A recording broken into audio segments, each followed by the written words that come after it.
In today's tutorial, I'm going to show you how to disable or turn off early launch anti-malware protection on your Windows 10 laptop, tablet, or desktop computer.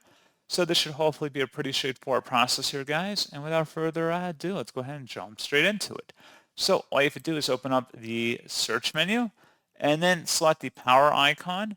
Hold down the Shift key on your keyboard and select Restart. And then just allow your computer to reboot here. And then underneath choose an option, select Troubleshoot, reset your PC, or see advanced options. And then select advanced options again. Select startup settings, change Windows startup behavior, and then select restart.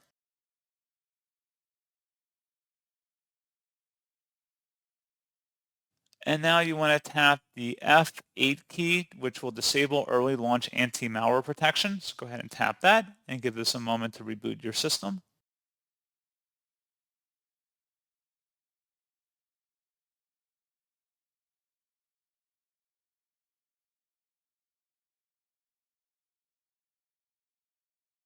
And there you go, guys. Pretty straightforward process. And as always, thank you for watching. I do hope that was able to help you out, and I do look forward to catching you all in the next tutorial.